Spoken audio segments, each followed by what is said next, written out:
Hello and welcome to the Be Glad movement. My name's Pollyanna and I'm on a mission to bring you as many stories as possible of good coming out of bad and reasons to be glad. And today I'm joined by Jane. Jane is joining us all the way from Brisbane, but is originally from Huddersfield. So I'm going to hand over to Jane and let her tell her story. Hi, Jane. Hey, how are you? Nice to Good. be here. Thank you for coming. So I guess, where would you like me to start? Would you like me to just kind of tell the story from, well, I guess I'll start at the beginning. Well, I grew up, as I said, in Huddersfield. Left there in the late 90s and came to Australia and married an Australian. So at that point, it was very much a case of, wow, I think I found my dream life, and, heading off overseas to paradise and, all of those expectations that I had at that point. So pretty much that's what I thought I was heading into, but it turned out to be something quite different. Okay. Okay. Yeah. So first few years kind of, went pretty well and did a lot of traveling and had fun and and eventually I sort of hit the point where I guess I started to kind of look at my situation without the rose-colored glasses on, and I became quite homesick and got a little bit depressed, and so a few things started to unravel at that point. And cutting the long story short, 2 kids later, and I eventually realised that I was in a domestic violence situation. So I found myself very quickly having to leave and find my own way from there. Yeah. Okay, that's quite scary. Being on the other side of the world, away from your good friends and family in the UK, and fresh. Wow, that's a big thing to go through. So how did you manage that? Well, I managed it the best way I could. I didn't really have a plan, and kind of, I guess, fumbled my way through as best I could. Connected with a couple of services and got some advice and some support. Went through a long period of having to go through like family court issues and things like that. But all the time, all the while I was going through all of the challenges that I had and everything that I was facing, in the back of my mind, I kept thinking, well, if I'm going through this, there must be lots of other people going through this as well. So I started to kind of, I guess unconsciously at first as well, I started to gather information and note down ideas of the best way to do things and contacts, and I started to build a bit of a resource center of all of the information and things that were useful to me and all the techniques that I found helpful for my emotional stability and my well-being as well. So I was beginning to kind of look to build all of those resources.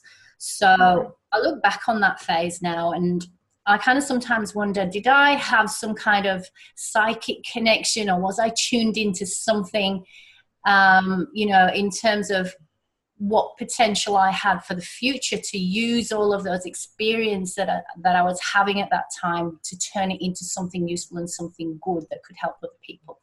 Okay, that's interesting. That's really interesting. Okay. So you were going through this really tough time and obviously gaining experience on different things that would help you. Yeah. And collating that.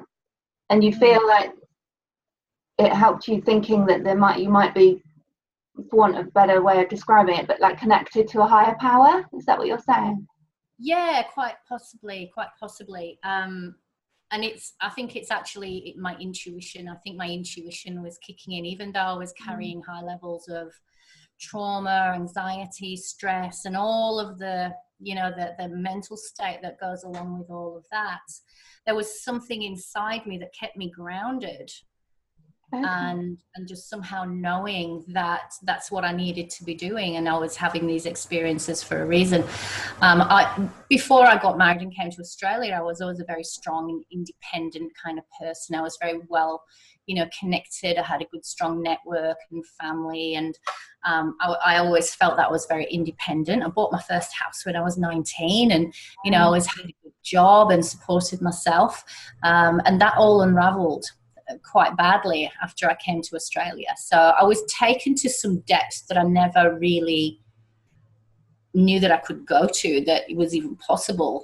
And I actually bounced back and came out of it. I reached some levels where, the lowest I've ever been in my life. And feeling that I'd actually already reached the lowest points, I went even deeper. So it gave me a lot of insight into my own sense of strength and power and resilience, and what's possible for people when they're first faced with such adversity. They don't often feel that they've got that strength within them. They don't, believe in themselves that they could actually come back and deal with the things that they're faced with. They truly, truly can. And, I'm a living proof of that. So I remember sitting in a women's refuge one night thinking, this is the lowest I'm ever going to allow myself to get to. And it was. And I took myself out of there, and I built myself back up again. Yeah. So that's what I want to teach other women now. And that's what I am teaching other women. Yeah. Awesome. Just crossed my mind, you never thought about coming back to the UK then when you were going through all of that? You thought, no, Australia's still the home for me? I was in kind of, there was a couple of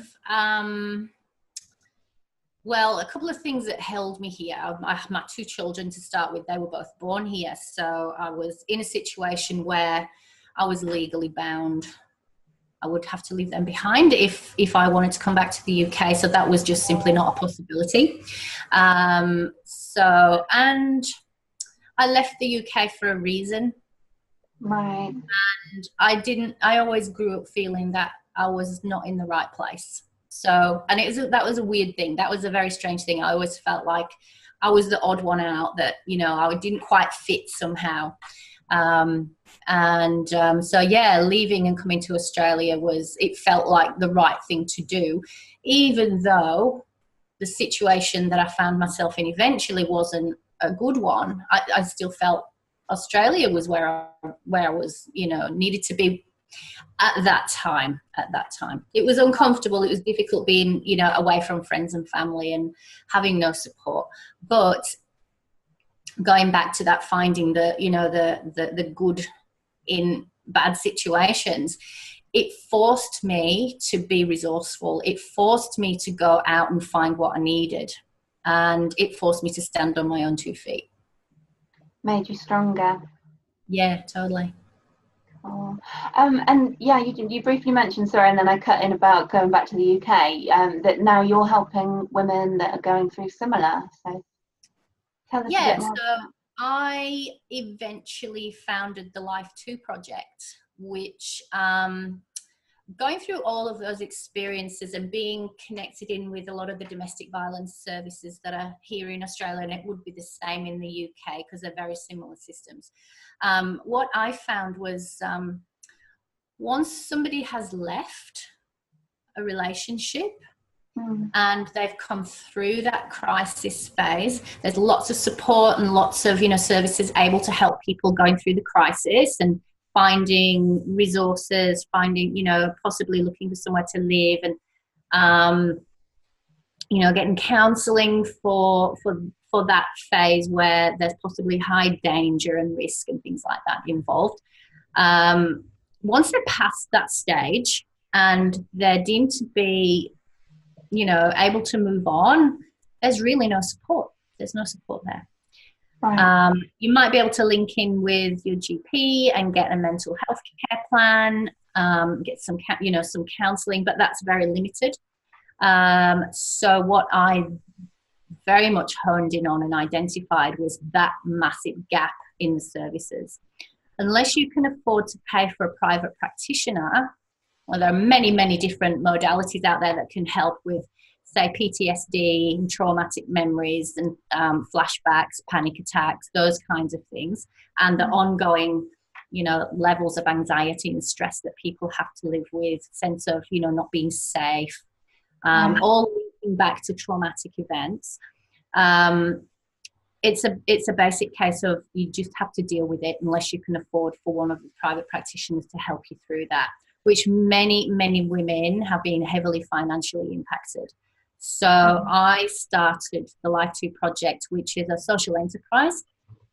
So basically, we work to support women who are financially challenged to be able to get the healing and the recovery that they need from trauma. Yeah. Wow, that's very cool. So say I've just gone through a really nasty divorce and I've, had the support that I needed in the heat of the moment, for want of a better word, and I'm finally sort of on settled ground-ish. Yeah. And try and move on with life. And so I would, if I'd searched Life 2 project, what kind of thing could I expect to sort of find? Is this like a website, Facebook group, all those good things? All of that, yeah. We've got Facebook, we've got the website. So what we offer are, well, three levels of support, really. I work one-on-one with people, so I can work either as a private client, or if we have funding, I can work at a very subsidized rate. We do a lot of fundraising to provide retreats. So we do a 3-day retreat. So we do fundraising throughout the year to run 2 retreats a year. Right. And we will take 6 women away and a team of practitioners, and we do some very in-depth work on releasing trauma. And we do lots of other things as well. So it's like a 3-day full immersion away from everything to just deal with the stuff that's going on for you, and to really get into those core issues and release that trauma and start that recovery process, because you're going through things every day that are being reminding and re-triggering you, but sometimes that's not even a conscious thing. You might be having high levels of stress and anxiety but not really knowing what it's linked to. So we can actually uncover those little paths back to events, and we use energy psychology methods, which is kind of relatively new and a bit cutting edge, but highly effective. So basically using EFT and another modality called matrix reimprinting. And we also bring in massage therapists, and we have nutritional information to fully support it. We come from a whole body perspective, a holistic way of working with trauma and helping to release. It's not just a mental kind of head-based talk therapy. We go right into the core of the issues. Yeah.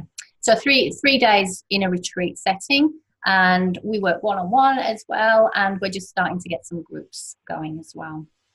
Fantastic. I love that the words you used just then, whole body, that it's not just about being well on a physical level or just a mental level, that they do go hand in hand, because I think we quite often forget. And I know sometimes, especially with guys, they tend to sort of almost deal with their mental health issues by smashing it in the gym and doing sort of great adventures, but there's still stuff that needs to be dealt with that's always going to torture them when they get back home, kind of thing. It all goes back to what you believe about yourself or the world, and how your beliefs, your core beliefs, will dictate how you behave in the world and how you respond to certain things, and in certain ways. So that's what we go in, and generally we look at those beliefs, and if they're supportive beliefs, then they can stay. But if they're negative beliefs and they're toxic beliefs, then we can do something about altering those. And it's all about perception. So when we go back to past events, we can actually do things to relieve things like trauma and shock that happened in the moment, and that has a ripple effect to your current self, because energy is held in the body. So that type of shock energy stays there, and until we can get to that point and release it, it's always going to be there. So whenever there's something that like jabs that little memory or that belief, there's going to be that response, that uncomfortable feeling, that anxiety, that stress. It's always going to be there. Yeah. Often they go back to childhood. In fact, mostly they go back to childhood. Sure. I mean, as I was, we were chatting before we started recording, I was saying about my husband's in the military, so I get exposure to a lot of different military type stories, and quite often there are people that join the military because they want that structured environment, and they've had upsetting things happen in their childhood. They join the structured environment, then they get spat out the other end, and they've still got all the issues that they had before, but then sort of even more so because they've lost that structure as well, so it's even harder to then integrate.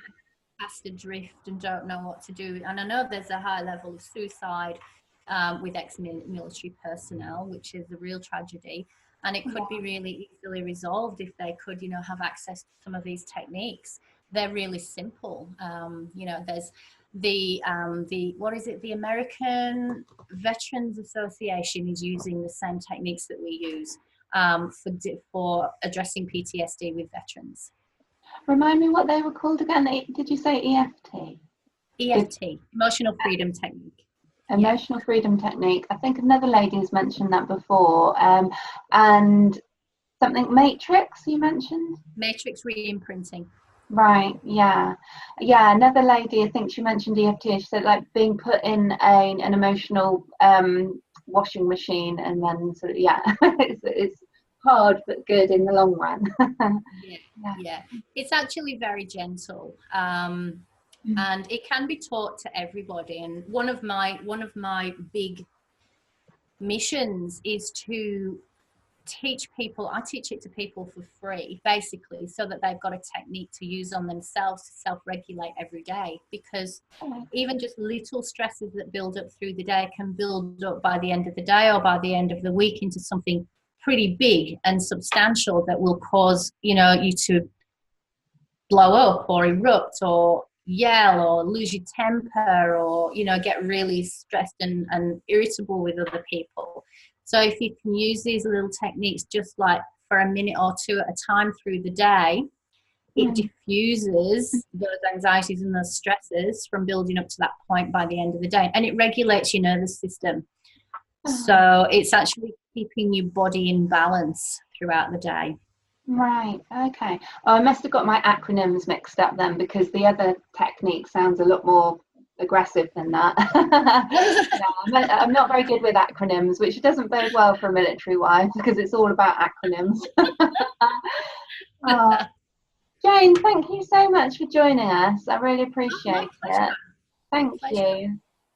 If you like this video, please do hit the like and subscribe button, and you'll get notifications when new videos are uploaded. You can follow us on Instagram, Twitter and Facebook. If you search at Be Glad Movement, you'll be able to find us. And please do get in touch if you've got a story that you'd like to share. Doesn't matter if it's something similar to what somebody else has shared. I really do believe your story and your voice has the ability to help someone in their time of need. So please do get in touch. And I look forward to seeing you in another episode. Many thanks.